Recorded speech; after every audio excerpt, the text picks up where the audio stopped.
অস্ত্র বিক্রেতা হিসাবে বেশ নামডাক আছে যুক্তরাষ্ট্রের, কিন্তু দেশটি সব অস্ত্র সবার কাছে বেচত না। এবার সৌদি আরবের হাতে দেশটি এমন অস্ত্র তুলে দিচ্ছে যার ফলে তাদের সর্বাধুনিক প্রযুক্তির অস্ত্র বিক্রির নীতি থেকে সরে আসার মতো পরিস্থিতি তৈরি হচ্ছে। অস্ত্রটি হলো F-35 যুদ্ধবিমান। মার্কিন প্রেসিডেন্ট ডোনাল্ড ট্রাম্প যুদ্ধবিমানটি বিক্রির অনুমতি দেবেন। তার বিবেচনায় সৌদি আরব যুক্তরাষ্ট্রের খুব ভালো মিত্র।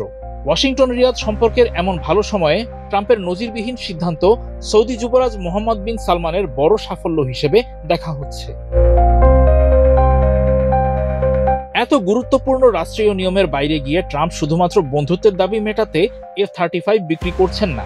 আব্রাহাম অ্যাকর্ডসের অংশ হিসেবে তিনি সৌদি আরবকে ইসরায়েলের সঙ্গে আনুষ্ঠানিক সম্পর্ক স্থাপনে রাজি করাতে চান। নিজেদের সর্বাধুনিক মারণাস্ত্র সৌদি আরবের হাতে তুলে দেওয়া ওই চেষ্টারই অংশ বলে রাজনৈতিক বিশ্লেষকদের জোর ধারণা। কিন্তু ইসরায়েলি এই বেচাকেনায় আপত্তি জানিয়েছে। কেন? উত্তর দিচ্ছি, তবে তার আগে F-35 সম্পর্কে জেনে নিলে বিষয়টি খোলাসা হবে। মার্কিন অস্ত্র নির্মাতা কোম্পানি লকহিড মার্টিন যুদ্ধবিমানটি তৈরি করে। এটিকে বিশ্বের সবচেয়ে আধুনিক যুদ্ধবিমান বলার কারণ এর গোপন প্রযুক্তি। শত্রুপক্ষের আকাশ প্রতিরক্ষা ব্যবস্থাকে বিমানটি হেসে খেলে ফাঁকি দিতে পারে।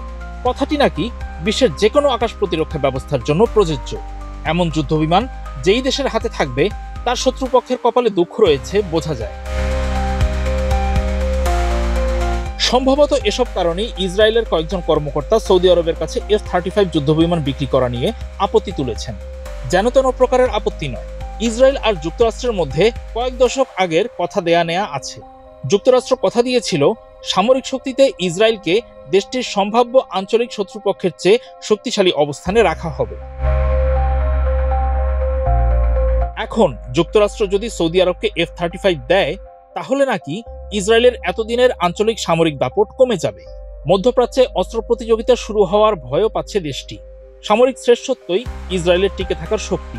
ইসরায়েলের পেশি শক্তি সবার উপরে রাখতে সংলগ্ন আরব দেশগুলোতে অস্ত্র বিক্রি কমিয়ে দিয়েছে যুক্তরাষ্ট্র। ইসরায়েলকে অস্ত্রের উন্নত সংস্করণ এবং বেশি অস্ত্র দেওয়া হয়েছে। এই বৈষম্য নষ্ট হলে দেশটি অস্তিত্বের সংকটে পড়বে তা সবাই বোঝে।